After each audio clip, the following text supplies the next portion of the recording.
Connecting दिखा रहा है। कनेक्ट करो सर, दे दो।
जी सर,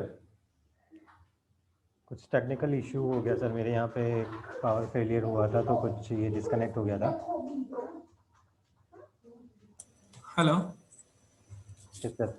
नवीन जी, 2 मिनट रुके हैं अब? हाँ जी सर। हाँ हाँ। ठीक।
नवीन सर, और रुके हैं अपन, और शुड वी स्टार्ट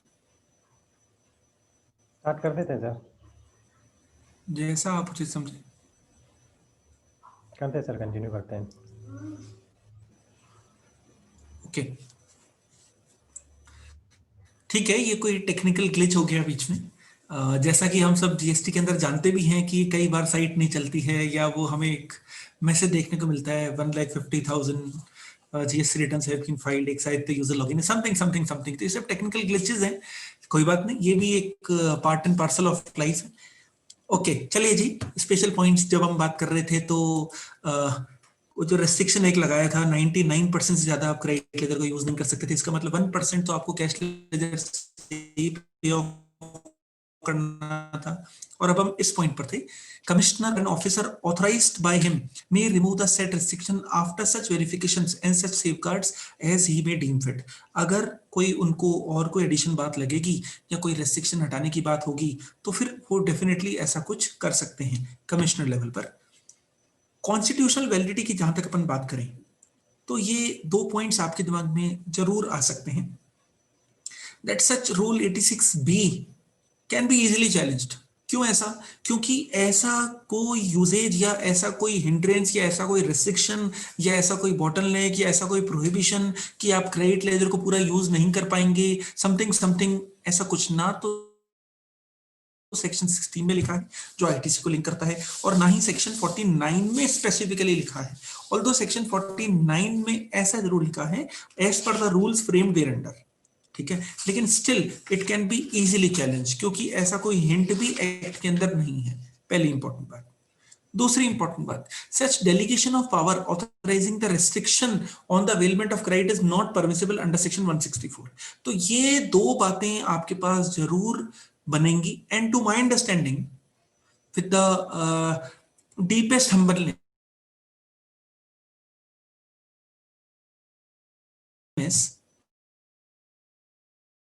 प्रोफेशनल्स में मूव टू हायर कोर्ट, जरूर ऐसा होगा ही, because otherwise it may result in huge cash blockage of majority of the big clients. Okay, then another important point which we will discuss today is blocking of GSTR1. Again, this has been introduced through new rule 59(5). क्या है, कैसे है, किस तरीके से है, जरा अपन थोड़ा सा देखिए। रूल 59 की थोड़ी सी बात करें। Form and manner of furnishing details of outward supplies, बहुत छोटी सी एक बात है। The registered person will not be allowed, आप समझिए, will not be allowed to furnish details of GSTR1 और इन इनवॉइस फर्निशिंग फैसिलिटी। अगर ऐसा हुआ तो मतलब उसे GSTR1 भरने से या IFF में एंट्री भरने से रोक दिया जाएगा। कब? अगर उसने पिछली रिटर्न्स ना भरी हो। आप ब्रॉडली ये बात दिमाग में रखें, अगर उसने पिछली रिटर्न्स ना भरी हो।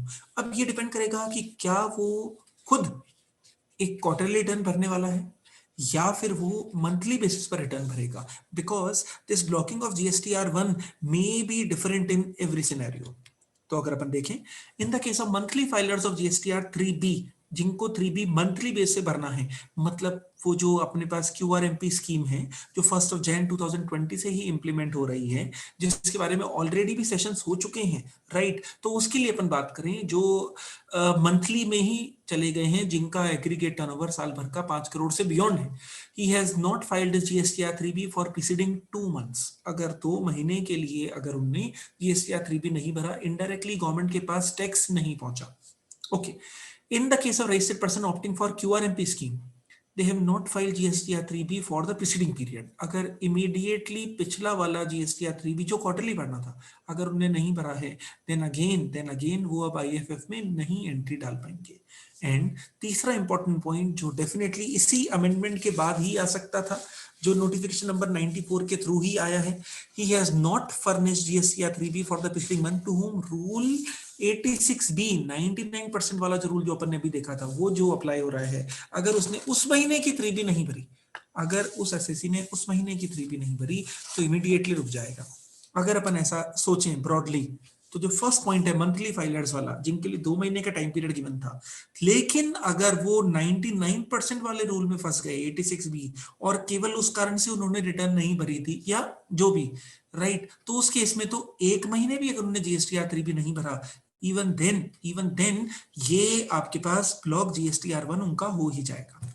तो आई बिलीव कि ये इस तरह का जो प्रोविजन है, ये डेफिनेटली बहुत ज्यादा यूजफुल है, क्योंकि हम कई बार अमूमन तौर पर देखते थे कि जो सप्लायर है वो GSTR1 तो भर देता है और आपको 2A में 2B में रिफ्लेक्ट भी हो जाता है, टाइमली भी भर देता है, लेकिन वो GSTR 3B नहीं भरता है। एंड हेंस बेसिकली उसने खुद की टैक्स लाइबिलिटी को सेट ऑफ, खुद की टैक्स लाइबिलिटी का पेमेंट नहीं करा, which is again one of the most important covenant, protective covenant contained under section 16 subsection 2। Basically section 16 subsection 2 जो है वो कुछ कंडीशंस की, रिस्ट्रिक्शंस की बात करता है, 4 बातें वो बोलता है। अगर ये 4 शर्तें, 4 कंडीशंस अगर पूरी हो जाती हैं तो आपको ITC मिल जाएगा। पहली इंपॉर्टेंट बात, आपके पास इनवॉइस हो, समझिएगा ध्यान से, जब आप रिसीविंग एंड पर हैं, आपको इनवर्ट सप्लाई जब मिला, तब आपके पास इनवॉइस आ गया हो। इनवॉइस के अंदर भी 2 बातें हो सकती है, क्या वो इनवॉइस, समझिएगा, क्या वो इनवॉइस आपके पास फिजिकल कॉपी है, एक्चुअल है, ओरिजिनल है, या फिर वो आपके पास जो इनवॉइस है वो सॉफ्ट कॉपी के अंदर आया।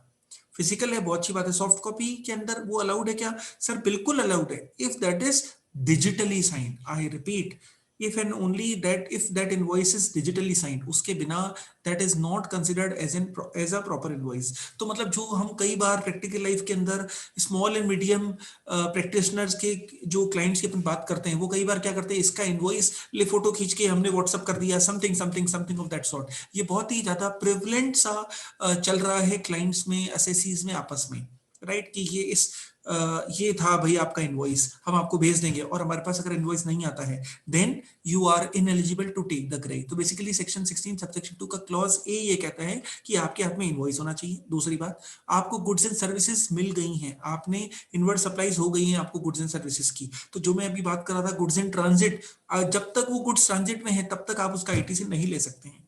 तीसरा इंपॉर्टेंट क्लॉज जो है 16(2) क्लॉज सी, वो ये कि आपका जो सप्लायर है वो टैक्स लाइबिलिटी का पेमेंट जरूर कर दे. आई रिपीट, जो आपका सप्लायर है वो टैक्स लाइबिलिटी का पेमेंट जरूर कर दे. ऐसे केस के अंदर सुनिएगा, ऐसे केस के अंदर वो टैक्स लाइबिलिटी का पेमेंट क्योंकि 3B से कर रहा है और आपको पता ही नहीं पड़ेगा कि उसने 3B भरा है या नहीं भरा है, उस पॉइंट को रोकने के लिए ये बात आई है. और चौथी इंपॉर्टेंट बात, आप इसको अपने रिटर्न में जरूर क्लेम कर लें. ये basically 4 covenants, 4 conditions, 4 restrictions, 4 protective बातें थी जो हमें आईटीसी के लिए करती थी. अब ये blocking of GSTR 1 is again very very important. Okay, जहां तक हम बात करेंगे suspension and cancellation of registration की, तो बेसिकली वो आया है amendment in rule 21 and 21A. ये भी आपके पास एक अलग ही लेवल पर डिस्कशन हो सकता है. एंड बिलीव मी फ्रेंड्स, ये सस्पेंशन और कैंसिलेशन के ऊपर भी अलग से हम आधा घंटा पौन घंटा तक भी डिस्कस कर सकते हैं. इनफैक्ट अगर हम जनरल बात करें, सुनिएगा ध्यान से, कि इस अमेंडमेंट के पहले, मतलब नोटिफिकेशन नंबर 94 के अंदर जो आपके पास अमेंडमेंट्स हुए, इस अमेंडमेंट के पहले, इन अमेंडमेंट्स के पहले जब भी कभी आपके पास सस्पेंशन या कैंसिलेशन ऑफ रजिस्ट्रेशन की बात थी, तब हमेशा ही डिपार्टमेंट आपको सामान्य तौर पर शो कॉज नोटिस इशू करता था कि आप कारण बताएं, हम आपका कैंसिलेशन क्यों ना करें रजिस्ट्रेशन का, आपके रजिस्ट्रेशन में ये आपने ये नॉन कंप्लायंस करी है, या ये आपके पास खामियां हैं, वगैरह वगैरह वगैरह, राइट. तो there can be an number of reasons, लेकिन reasonable opportunity of being heard assessee को हमेशा मिल रहा था. I repeat, reasonable opportunity of being heard assessee को हमेशा मिलता था. अब यहां पर इस अमेंडमेंट के बाद अब हम देखेंगे that in majority of the cases अब डिपार्टमेंट के पास थोड़ी अनलिमिटेड सी पावर हो गई है, राइट. और जो लोग थोड़ा सा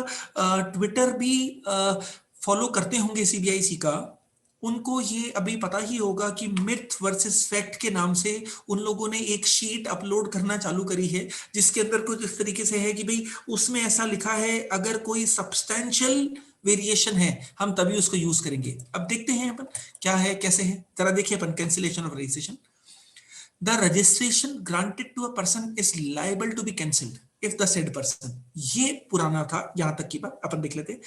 If the said person does not conduct any business from the declared place of business, जो भी उसने अपना प्लेस ऑफ रजिस्ट्रेशन बता रखा है, प्लेस ऑफ बिजनेस बता रखा है, वहां से अगर वो बिजनेस नहीं कर रहा है, और इश्यूज इनवॉइस और bill without supply of goods और सर्विसेज, और बोथ, ये और बोथ ऑल्टरेशन किया गया है, अभी अमेंडमेंट है, और both in violation of the provisions of this act और द रूल्स मेड देयरअंडर. मतलब क्या है इस बी पॉइंट का, इस बी क्लॉज का? इसका मतलब ये है सर कि एक्चुअल में तो उसने कोई भी गुड सप्लाई नहीं करे हैं, सिर्फ इनवॉइस दिया है.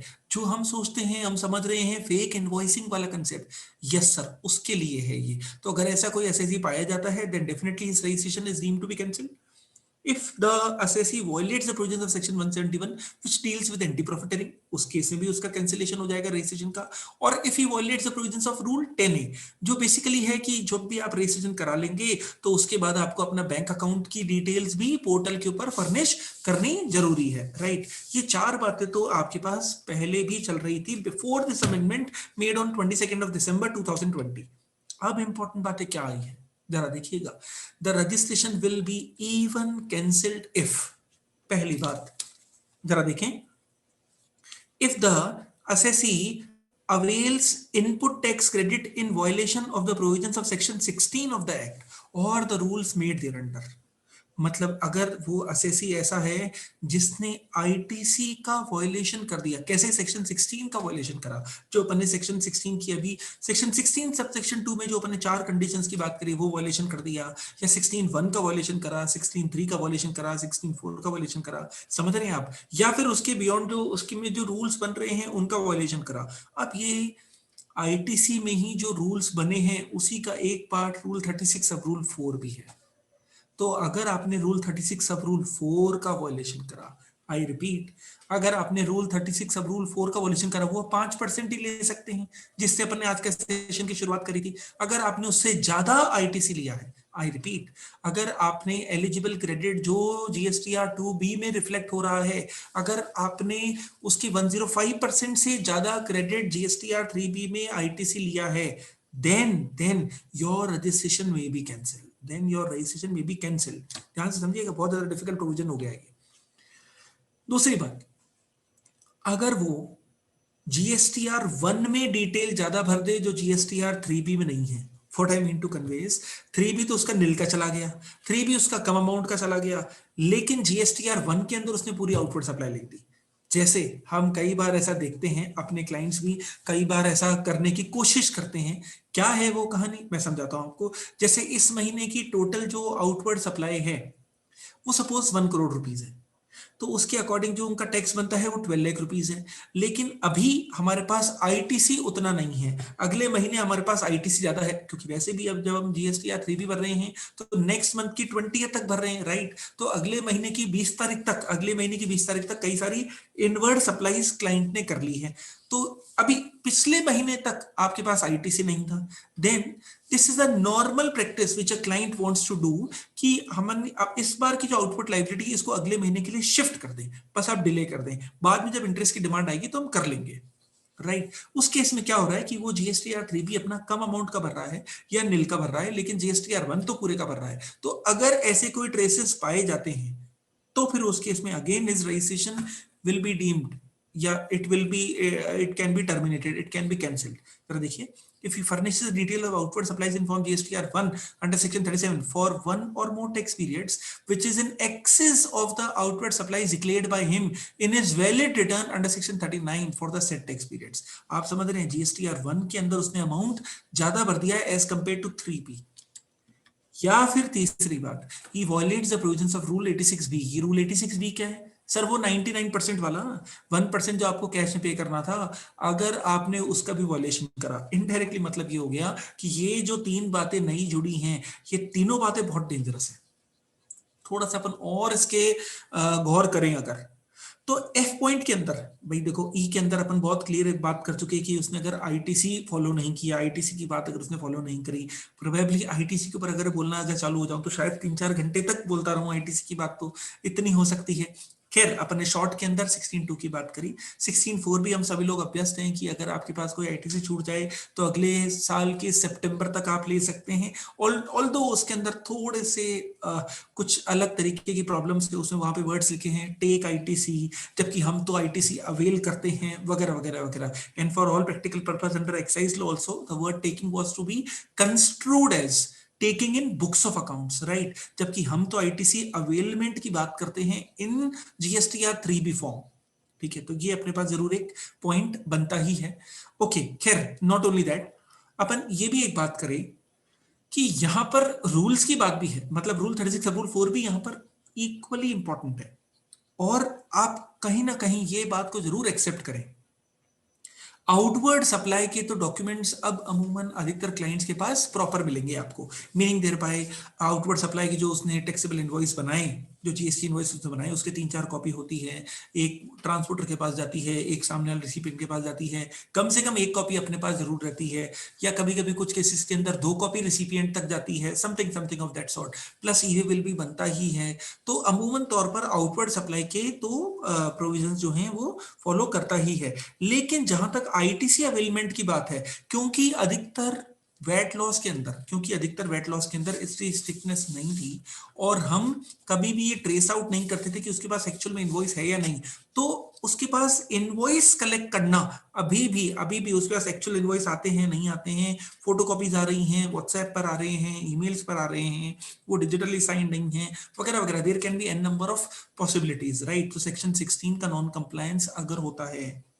या रूल 36 सब रूल 4 नहीं फॉलो होता है, क्योंकि अदरवाइज जो रूल्स के अंदर तो आपके रूल 36 सब रूल 4 ही मेजर इंपॉर्टेंट बनेगा, या फिर जीएसटीआर 1 के अंदर आपने ज्यादा अमाउंट लिख दिया और जीएसटीआर 3B के अंदर आपने कम अमाउंट लिख दिया है, या फिर 1% कैश लाइबिलिटी जो आपको पे करनी थी वो आपने नहीं पे करी है, in case your outward supply for that particular month taxable portion is more than ₹50 lakhs, right. तो ये 3 बातें आपके पास नहीं जुड़ी हैं और इन 3 केसेस के अंदर भी रजिस्ट्रेशन विल बी कैंसिल्ड। तो ये बहुत बड़े एंड बहुत ज्यादा हार्श से प्रोविजंस हैं। मेरे ख्याल से अभी जो वर्डिंग्स है लॉ की वो कुछ इस तरीके से हैं कि जो पावर्स दे दी गई हैं ऑफिसर्स को, राइट, वो बहुत ही ज्यादा अनलिमिटेड सी पावर्स दी हैं और वो रजिस्ट्रेशन कैंसिल करने की पावर इनके पास हो जाएगी अभी तक लॉ के दृष्टिकोण से, वर्ड्स के अकॉर्डिंग तो, even if minute deficiency is being noticed, बहुत छोटी सी भी अगर कमी हो गई, मीनिंग सपोज अपन क्लॉज एफ की बात वापस करें, जीएसटीआर 1 के अंदर मैंने गलती से मतलब क्लेरिकल मिस्टेक की वजह से मैंने अमाउंट ज्यादा भर दिया जबकि एक्चुअल तो उसका कम था, राइट, तो उस केस के अंदर रजिस्ट्रेशन विल बी कैंसिल्ड। तो ये तो बहुत ज्यादा डिफिकल्ट और डेंजरस सा प्रोविजन है, तो definitely there would be some और the other clarification and I believe that is definitely going to come. Okay, चलिए ठीक है, देखते हैं अपन आगे। सस्पेंशन की अपन जहां तक बात करें तो अगेन सस्पेंशन के भी प्रोविजन थोड़े से हार्श कर दिए गए हैं। To suspend the registration the proper officer is not bound to give the opportunity of being heard where the proper officer has reasons to believe। आप समझ पा रहे हैं क्या बोल रहे हैं? ये सब बोल रहे हैं कि हम आपका रजिस्ट्रेशन जो है वो सस्पेंड कर देंगे, हमारे पास राइट्स आ गए हैं कि हम आपका रजिस्ट्रेशन सस्पेंड कर सकें, और अगर हमें ठीक लगा, अगर हमें सही लगा, अगर हमारे पास रीजंस टू बिलीव हुए, then we may not offer you reasonable opportunity of being heard. I believe and I am almost sure that such a kind of amendment in Rule 21A is not going to sustain। आपके पास आप कभी भी किसी भी व्यापारी को reasonable opportunity of being heard ना दें, दिस इज एब्सोल्युटली अनकॉन्स्टिट्यूशनल। आप समझ रहे हैं, ये किसी भी हालत के अंदर रूल 21A को लोग नहीं मानेंगे and to my understanding definitely इसके ऊपर बहुत सारे लिटिगेशंस अराइज होंगे। Yes, I agree that this is going to be very, very, very severely harsh provision as far as assessee is considered। कैसे?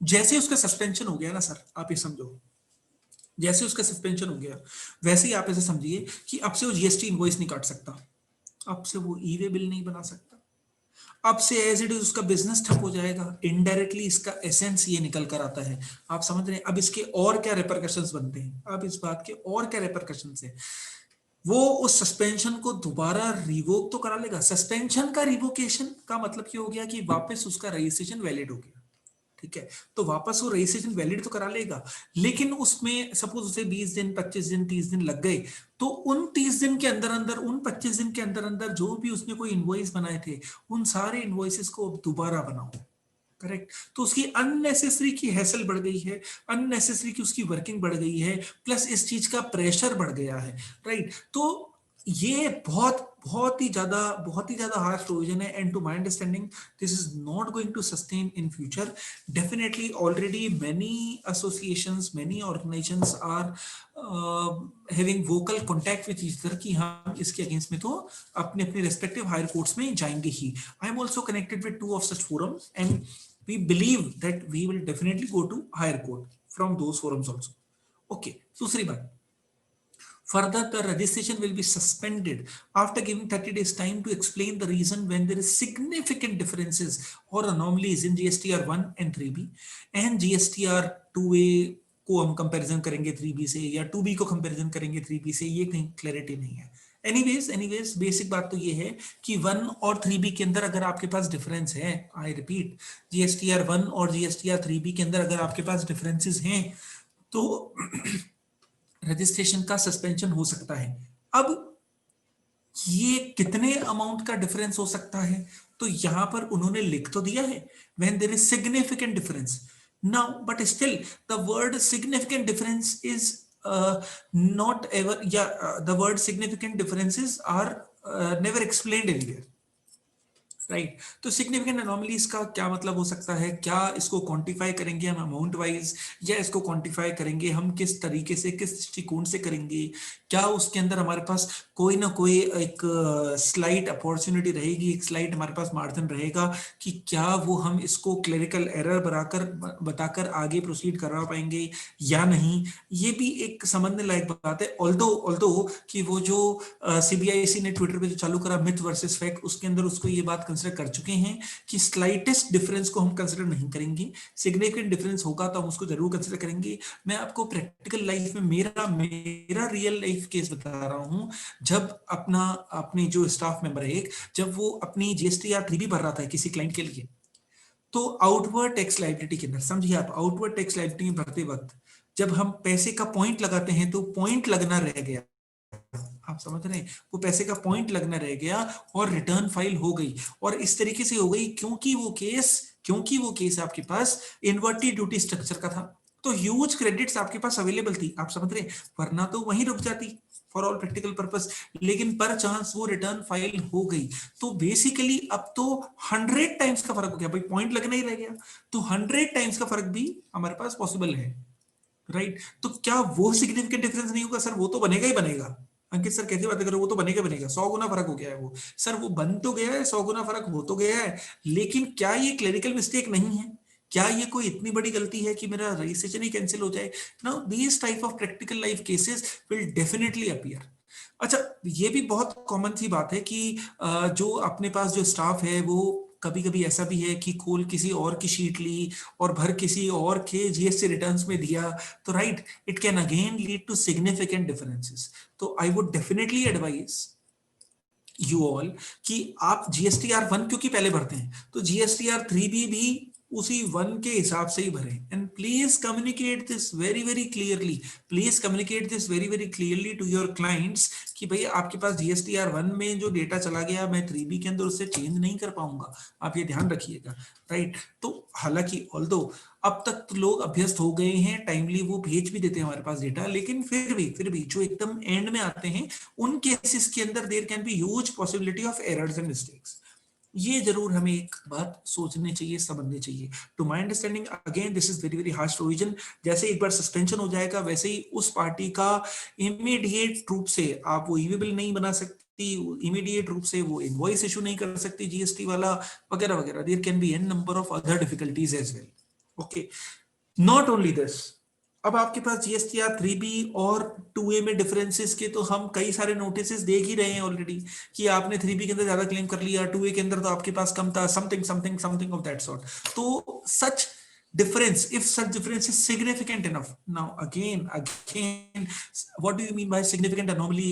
It is no way defined, right? So this is creating huge problems and definitely it is creating chaos in the minds of assessees as well, business houses as well, ठीक है। तो in any case I would recommend you all कि आप अब GSTR 3B file करने से पहले, I repeat, आप GSTR 3B फाइल करने से पहले एक बार GSTR 1 का डेटा जरूर देख लें और GSTR 2B को आप जरूर बारीक तरीके से देख लें। Although from 1st of Jan 2021 अब जो आपके पास 3B आएगा, ऑटो पॉपुलेट आएगा, तो क्या हम उसकी डिटेल चेंज कर पाएंगे या नहीं, ये अभी तक क्लियर नहीं है। टू माय अंडरस्टैंडिंग वो डिटेल चेंज कर पानी चाहिए जैसे कि आज हो रही है, and it will be definitely marked in red as well. तो आप वो जरूर उस डिटेल को देख लें, और अगर वो डिटेल में सिग्निफिकेंट अनोमली है, अगर उन डिटेल्स में सिग्निफिकेंट अनोमलीज हैं, then please communicate the same to your client, because otherwise it may result in suspension of his registration. This can be very very dangerous provision. Okay, even अगर ऐसे registration पर आपने कोई refund की बात apply कर रखी है, this refund can be on account of your outward supply of zero rated, It can be on account of terms of export of goods and services, or it can be outward supply to an SEZ. उस case के अंदर अगर आपने कोई refund application लगा रखी है तो even such refund application would be withheld अगर आपका रजिस्ट्रेशन सस्पेंड हो गया है. आई बिलीव डेफिनेटली ये जो सस्पेंशन और जो कैंसिलेशन ऑफ रजिस्ट्रेशन के प्रोविजंस हैं, और स्पेशली अगर आप reasonable opportunity of being heard भी ना देंगे एसएससी को, देन दिस प्रोविजन और this part of the law, this part of the rule is going to be very very difficult, very very harsh for the assessees. मेरे ख्याल से it will definitely lead to huge and minute litigation issues as well. तो आपके और हमारे पास as professional बहुत सारे notices की बाढ़ आने वाली है. I agree this can be considered as a professional opportunity as well, but if you will think in terms of client, like as in if you will think, or if you will step into the shoes of client, if you will see from the eyes of client, then definitely this is very very difficult provision. Another major changes in EVA bill. There is amendment in rule 138 and 138E. क्या amendment है, कैसे amendment है? अगर अपन एकदम basic बात करें तो जो 100 किलोमीटर के ऊपर आपको एक दिन का समय मिलता था, अब वही एक दिन का समय आपको 200 किलोमीटर के लिए मिलेगा. तो सपोज पहले आपको 1000 किलोमीटर तक जाना था, पहले 1000 किलोमीटर दूर का डिस्टेंस था, तो आपको हर 100 किलोमीटर के हिसाब से 10 दिन मिला करते थे, लेकिन अब वही 1000 किलोमीटर के लिए आपको 5 दिन ही मिलेंगे, राइट? तो this can be again very very challenging situation, because there are huge chances कि शायद 1000 किलोमीटर वो 5 दिन के अंदर कवर ना कर पाए. There can be an number of reasons for that. Like अभी जो आपके पास राजस्थान से दिल्ली का एनसीआर का जो रास्ता है, अभी presently that is blocked, right? तो वो हो सकता है उस ब्लॉक की वजह से 2-3 दिन डिले हो जाए. तो क्या रिपरकशंस हो सकते हैं सर? उस केस में सबसे पहले तो आपको ईवी बिल की वैलिडिटी बढ़वानी पड़ेगी. तो that is again an unwanted kind of job, right? क्यों आएगा एसएससी आपके और मेरे प्रोफेशनल्स के पास ही, and that particular point and that particular enhancement or that particular increase in EVA bill validity is basically a thankless job. उसमें client को लगता है ये तो इनको करना ही चाहिए था, something of that sort, right? तो कई बार इसके अंदर प्रैक्टिकल एक्सपीरियंस को देखते हुए ऐसा भी पाया गया है कि इस EVA बिल की वैलिडिटी में भी कुछ इश्यूज हो जाएंगे, और अगर आपने इसको टाइमली अगर एनहांस नहीं किया, अगर आपने इस वैलिडिटी को टाइमली एनहांस नहीं किया, then there may be a situation of confiscation of goods as well as transport vehicle as well. ठीक है, तो ये भी एक बहुत बड़ा पॉइंट हो जाएगा. ओके, अगर अपन लॉजिकली सोचे तो चेंजेस जो आए हैं ईवी बिल के अंदर, वो जरा देखिए. The validity of e-way bill has been shortened. वो हर 100 किलोमीटर के लिए की जगह हर 200 किलोमीटर हो जाएंगे.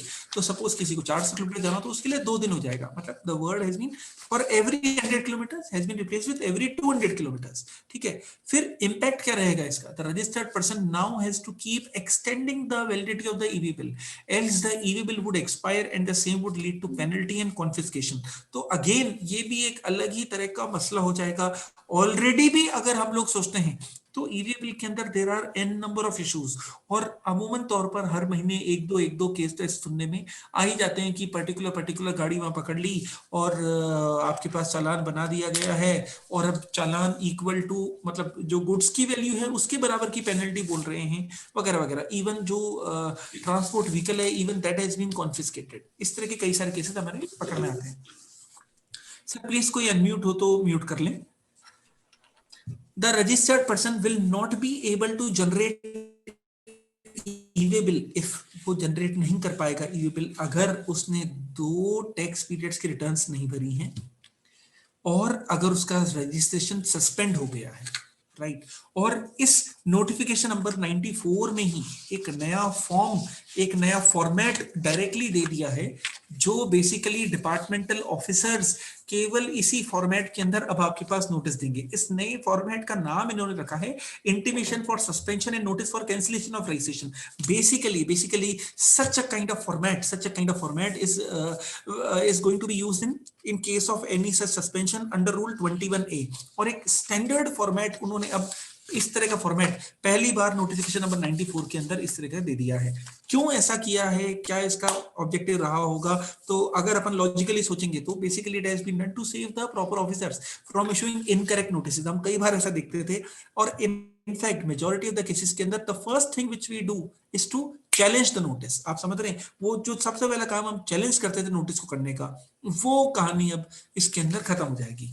Even the contents of notice are very very dangerous. अगर मैं आपको हल्का सा बोलूं तो वो इसमें इस तरीके की कहानी है कि कंपैरेटिव अगर अपन देखेंगे तो जो आपके रिटर्न्स हैं आउटवर्ड सप्लाई जीएसटीआर 1 में अलग हैं, 3B के अंदर अलग है। ऑटो जनरेटेड डिटेल जो है आपके पास इनवर्ड सप्लाईज के अंदर, मतलब आपके सप्लायर ने जो जीएसटीआर 1 भरा उसके अकॉर्डिंग जो आपको 2A में 2B में दिख रहा है उससे ज्यादा आपने 3B के अंदर क्लेम कर लिया, समथिंग समथिंग समथिंग। और कोई स्पेशल कोई अनोमली हो, डिस्क्रिपेंसीज हो, वो भी इसमें लिखने की जगह है, right. And then definitely there would be huge number of cancellations and suspensions. तो इस कारण से आपके पास बहुत सारे केसेस इस पर्टिकुलर चीज के भी बढ़ जाएंगे। I believe that is the only whole and sole purpose कि जो भी आपके पास फेक इनवॉइसेस वाले मैटर्स थे, जो भी आपके पास जिसमें फेक इनवॉइसेस वाले मैटर्स हैं, वो सब काउंटर इफेक्ट हो जाएं, वो सब एडजस्ट हो जाएं, वो सब समझ लिए जाएं। ये इस तरीके का कोई हम एक अमेंडमेंट की बात कर लें, इस तरह का हम कोई एडजस्टमेंट की बात कर लें, वो हम चाह रहे हैं, राइट। जैसे ही आप इसमें कोई ऑल्ट्रेशन की बात करते हैं ना, जैसे ही आप कोई अमेंडमेंट की बात करते हैं, तो आपको ऐसा भी मिल जाएगा, राइट, आपको इस तरीके से मिल जाएगा कि फेक इनवॉइसेस वाले केस में क्या होता है फ्रेंड्स, आपका इमीडिएट सप्लायर वो फेक नहीं है, उसका इमीडिएट सप्लायर भी फेक नहीं है, प्रोबेबली उसकी चेन के अंदर जो उससे पहले जो 5 आदमी थे वो भी जेन्युइन है, लेकिन उससे पहले वाला आदमी फेक है, राइट। उससे पहले वाला आदमी आपके पास फेक है। And the notice is being received by your client as well, and now the department is questioning you कि भाई जो आपका सप्लायर है वो जेन्युइन सप्लायर नहीं है, जबकि हो सकता है कि आप अपने सप्लायर को 20-30 साल से जानते हो और आपको पूरा विश्वास भी हो कि वो जेन्युइन है, right. Even in respect of that तो भी हो सकता है कि वो ये बात एक्सेप्ट करने को मना कर दे।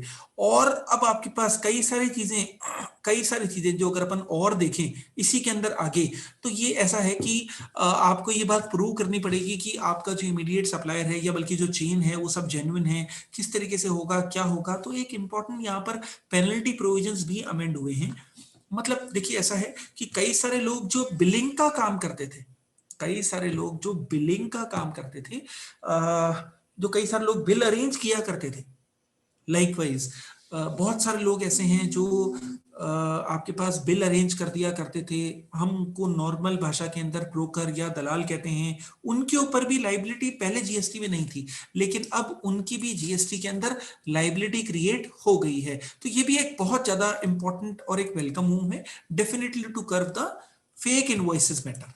ओके, कुछ चेंजेस जो रजिस्ट्रेशन प्रोसेस में हैं लेकिन वो अभी तक नोटिफाई नहीं हुए हैं, कैसे हैं, क्या हैं, अपन देखिए जरा। देखिए ऑलरेडी भी हम जानते हैं कि आपके पास 2 तरीके की रजिस्ट्रेशन प्रोसेस है, एक आधार ओरिएंटेड से और एक नॉन आधार लिंक से, राइट। तो अब उसके अंदर जो चेंजेस आए हैं जरा देखिए ध्यान से। To apply new registration the taxpayer has to undergo, पहली इंपॉर्टेंट बात, biometric based Aadhaar authentication and taking photograph if he has opted for authentication of Aadhaar number. अगर वो आधार के बेस पर जाना चाह रहा है तो उसका बायोमेट्रिक ऑथेंटिकेशन होगा। This is a significant change. उसकी फोटोग्राफ भी इमीडिएटली ली जाएगी। अभी तक क्या हो रहा है कि रजिस्ट्रेशन के अंदर उसकी जाने कब की कोई फोटोग्राफ लगी हुई होती है, लेकिन उसका कोई रेलेवेंस नहीं है, उसकी फोटोग्राफ इमीडिएटली खिंचेगी। सर खिंचेगी कहाँ, वो खिंचेगी कहाँ? तो ऐसा है कि कई सारे फैसिलिटेशन सेंटर्स नोटिफाई किए जाएंगे कमिश्नर के थ्रू। तो कई सारे फैसिलिटेशन सेंटर अब वो कहाँ हैं, कैसे हैं, अभी तक कुछ भी इसकी डिटेल नहीं है। And probably this is the main reason that why this change और why this amendment had not been implemented। ये एक बहुत ज्यादा इंपॉर्टेंट बात है। अच्छा, नॉट ओनली दिस, अगर आप बायोमेट्रिक बेस्ड आधार ऑथेंटिकेशन की बात करेंगे then you have to use it through thumb impression, right. और ड्यूरिंग कोविड क्या आप ऐसी परेशानी और ज्यादा बढ़ा सकते हैं, ऐसी और प्रॉब्लम्स क्रिएट कर सकते हैं? This can also be one of the practical life scenario.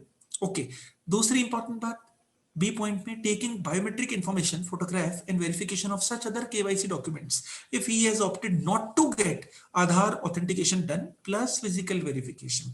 तो अगर कोई आधार के नंबर के थ्रू नहीं कराना चाहता है तो फिर उसका फिजिकल वेरिफिकेशन भी होगा।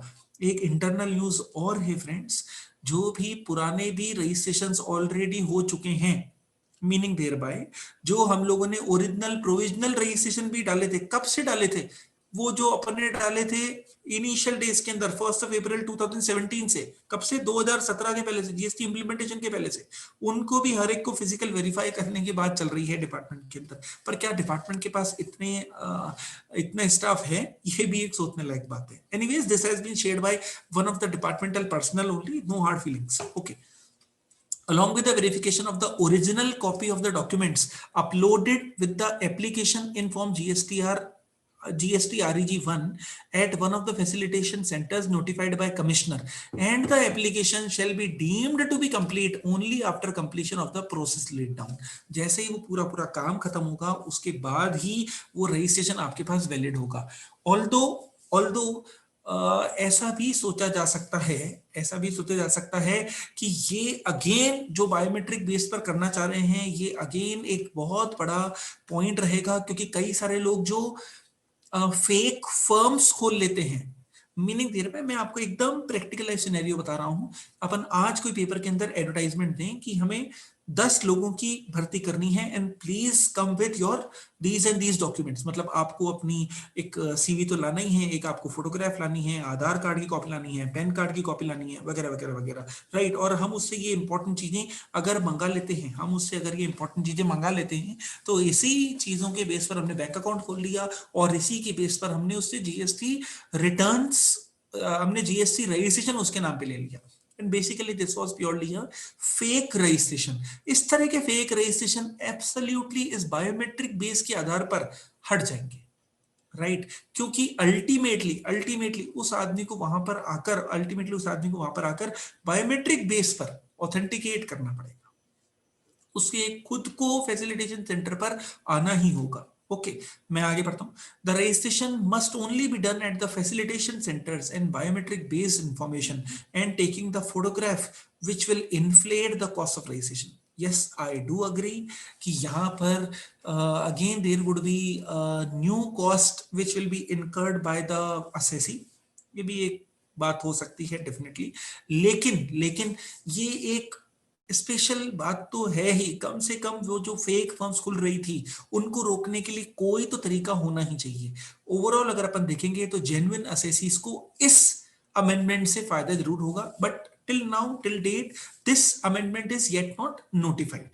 ओके, अगर अपन दूसरे अमेंडमेंट्स की बात करें कुछ तो कई सारे फाइनेंस एक्ट 2020 के अंदर अमेंडमेंट्स ऐसे थे, कई सारे सेक्शन ऐसे थे जो अभी तक इंप्लीमेंट नहीं हो पाए थे। उसमें से कुछ सेक्शंस की अपन चर्चा यहाँ पर अभी कर रहे हैं। पूरे सेक्शंस की चर्चा तो अपन अभी नहीं कर पाएंगे क्योंकि मुझे कुछ आप लोगों को टाइम भी देना होगा, कुछ अगर आपको कोई भी प्रॉब्लम्स हैं वो भी आपको पूछनी होगी। ऑल्दो ये प्रेजेंटेशन, ये पावर पॉइंट आपके पास बहुत इजीली शेयर हो ही जाएगा, राइट।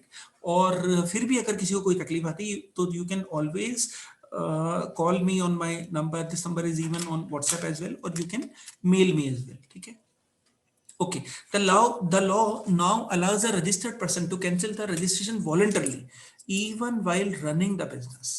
क्योंकि पहले क्या था, उसमें ऐसा कैप्शन ही नहीं था while running the business का। उसमें आपके पास जो कैप्शन आता था वो आता था the limit is below taxable limit. ठीक है, तो अब उसको एक लीगल टर्मिनोलॉजी भी दे दी गई है कि जो रजिस्टर्ड पर्सन है वो अपना रजिस्ट्रेशन वॉलंटरली कैंसिल भी कर सकता है while running the business as well. ठीक है, तो इसके हालांकि कुछ रेपरकशंस हैं कि जो भी आपके पास, अच्छा मान लेते हैं कि वो नॉर्मल रजिस्टर्ड है, तो जो भी आपके पास stock as on date of cancellation है उस अमाउंट का आईटीसी तो आपको देना ही पड़ेगा, राइट। तो वो जो भी आपके पास closing stock as on date of cancellation है उसके ऊपर क्या आईटीसी बनता था उसको तो आपको अमाउंट पे ऑफ करना ही पड़ेगा। Then section 16 subsection 4 allows the registered persons to claim ITC of the debit notes relating to the previous year issued in the current year even after the due date of September 3B or annual return whichever is earlier। आप जरा समझिए, basically section 16 subsection 4 क्या कहता था, क्या concept था उसके अंदर। ऐसा है कि जो भी आपके पास आईटीसी है इन रेस्पेक्ट ऑफ इनवॉइसेस और डेबिट नोट्स, वो अगले साल के सितंबर तक या due date of annual return filing of annual return whichever is earlier तक आपको जरूर क्लेम करना ही था, राइट। अब उसमें जो प्रॉब्लम आ रही थी वो डेबिट नोट्स को लेकर आ रही थी। क्या प्रॉब्लम आ रही थी सर? वो क्या प्रॉब्लम आ रही थी डेबिट नोट्स को लेकर? वो प्रॉब्लम ये थी, समझिएगा, वो प्रॉब्लम आपके पास डेबिट नोट्स के अंदर ये आ रही थी कि debit notes linked to particular invoices जैसी टेक्नोलॉजी थी वहां पर। आई रिपीट, वहां पर जो टेक्नोलॉजी थी वो थी debit notes linked to particular invoices, debit note linked to particular invoices. लेकिन अब वो यहां से हटा दिया गया है। मतलब जो आपको टाइम लिमिट देखनी है, जो आपको टाइम पीरियड देखना है, वो अब डेबिट नोट की डेट देखनी है। से फॉर एग्जांपल हमने किसी आदमी को बिल किया, हमने हमारे कस्टमर को बिल किया था और उस समय हमने बिल कम अमाउंट से कर दिया था। there can be a number of reasons for it. Say for example हमने उससे उस समय इंस्पेक्शन चार्जेस रिकवर नहीं करे थे, या हो सकता है कि उस सामने वाले आदमी ने लेट पेमेंट करा तो हमने इंटरेस्ट का एडिशनल डेबिट नोट उसको लगाकर भेज दिया, या फिर ऐसा हो सकता है कि there can be additional charges which are being additionally recovered from the customer, say for example in the name of transportation charges or packing charges or whatever, और हमने इनिशियली बिल के अंदर, इनवॉइस के अंदर चार्ज वो नहीं किए थे और अब हम उसे डेबिट नोट के माध्यम से ले रहे हैं। तो अगर वो अगले साल के सितंबर के बाद ले रहे थे, then it was creating problem as far as ITC is considered to the recipient. Now that problem has been done away with, and a person, a recipient, can easily take the ITC even if the debit note pertains to the transaction which was in previous year or previous years, right? Even if the debit note is received after September, even then there is no issue as far as ITC is considered to the recipient. ठीक है, तो ये एक substantial change है, important change है, long overdue pending change है, जो ultimately कभी ना कभी आना ही था। And this was very very clearly marked also, this was already amended also, just the point is it has been implemented now. Then the additional or the joint commissioner can now condone the delay in filing application for revocation of registration for maximum 30 days, and commissioner can further condone the delay for 30 days. इसका मतलब ये हो गया कि आपके पास कुल मिलाकर अब यहाँ पर 60 डेज हो गए हैं, आपके पास यहाँ पर कुल मिलाकर 60 डेज हो गए हैं। ये भी एक इंपॉर्टेंट बात यहाँ पर नजर आई है। अगर अपन और थोड़ी सी बात करेंगे अमेंडमेंट्स की, अगर अपन बात करें तो रूल 9 में भी अमेंडमेंट लाए हैं। आप जरा समझिए, रूल 9 में भी अमेंडमेंट लाए हैं। तो और जो आपके पास पहले रजिस्ट्रेशन ग्रांट करने में पहले 3 दिन का ही समय दे दिया गया था, अब now that period has been extended from earlier 3 days to 7 days। Indirectly government ने खुद का रजिस्ट्रेशन इशू करने में जो टाइम पीरियड है, जो पहले 3 दिन के अंदर दे रहे थे, वो अब 7 दिन कर दिया है।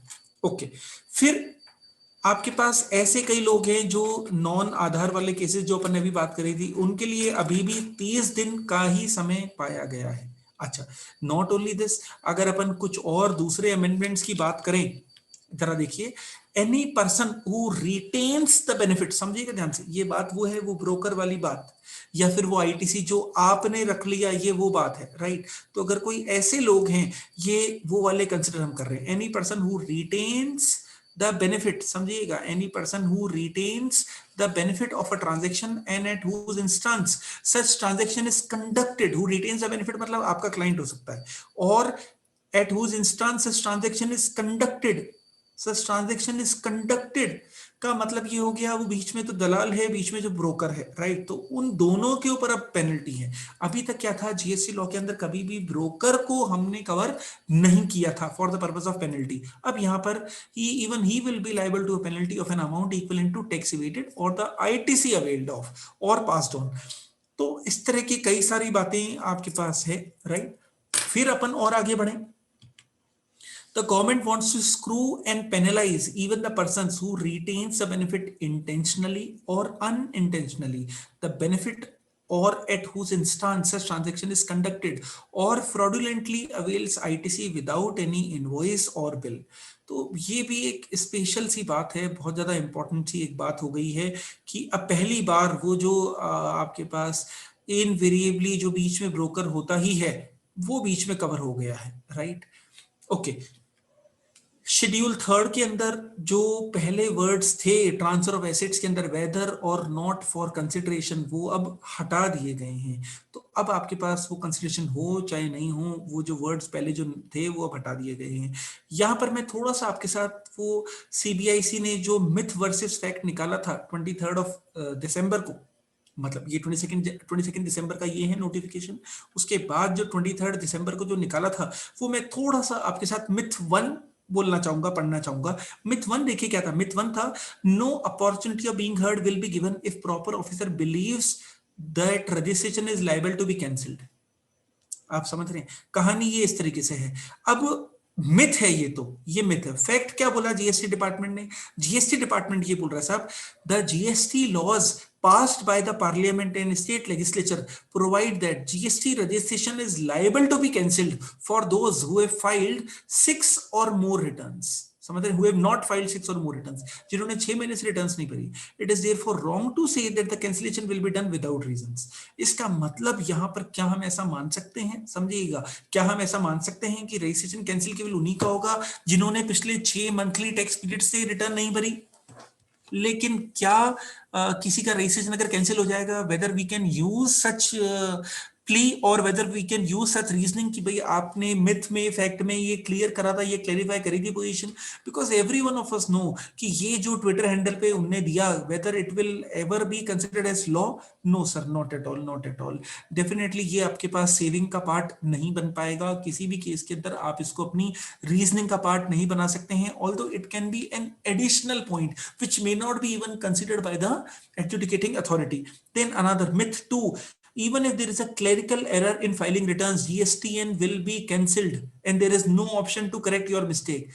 अब इसके बारे में डिपार्टमेंट ने ऐसा फैक्ट दिया, this is absolutely not true, only in fraudulent cases. Now how to decide the fraudulent cases unless you go into the depth of the case, समझ रहे हैं आप, ये बहुत बड़ी बात है।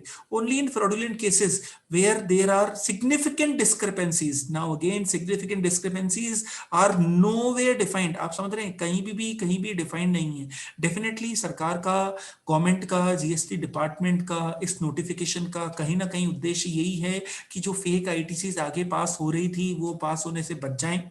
I agree and I definitely support that view, but how that is going to be implemented, that is again a big task. Because in all such cases, even the genuine taxpayer, genuine assessees are going to be screwed up, are going to be, definitely they are going to be huge sufferers. Okay, then myth 3, the proposed change will impact ease of doing business. Well, all these amendments which we have discussed till now, whether any of the amendment, any one of us feel that this is definitely going to simplify the working of any assessee or his accounts team or any GST advisor or GST returns filer or whatever, right? So definitely all these are going to increase the pressures or increase the burdens only. Anyways, so I call it an off for this session. Anyone is having any issue or any problem, he can definitely contact me. Sir, कोई question answers हों? धर्म सिंह जी, आपने मुझे बोला था 10-15 minute पहले, 20 minute पहले, थोड़ा सा हाँ खत्म कर दीजिएगा। चेक कर रहा हूँ, अगर कोई क्वेश्चन है तो 1 मिनट। हाँ जी। एक्चुअली सर अपना वो सेशन बीच में एक बार मतलब डिस्कनेक्ट हो गया था ना, उस टाइम के कोई क्वेश्चंस हों?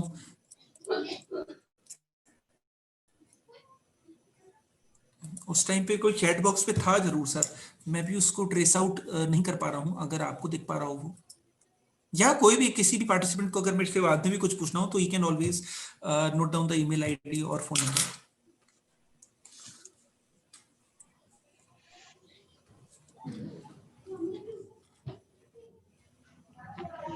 I request all the participants, if you are having any questions, you can ask through chat or you can raise hand, so I will unmute.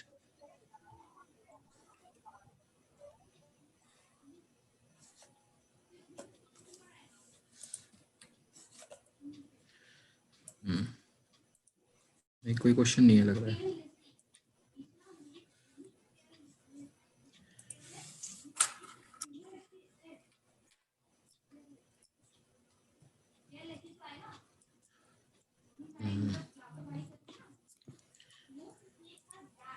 ठीक है सर, कोई क्वेश्चन है नहीं अमरनाथ जी, हाँ कंक्लूड करें सर? हाँ बिल्कुल बिल्कुल। Ankit ji, thank you very much sir, आपने बहुत अच्छा लाइवली सेशन दिया सर हमें, and you have really explained all the things in a very very practical and understandable way sir, and it has really helped immensely to all of us. All our professionals could definitely get very very benefited with your presentation and your suggestions sir. So many suggestions you have also given in between sir. We are really thankful and so nice of you sir. You have spared your valuable time, and that too at such a busy time where all CAs are like banged within audit, taxes, and then individual return filing.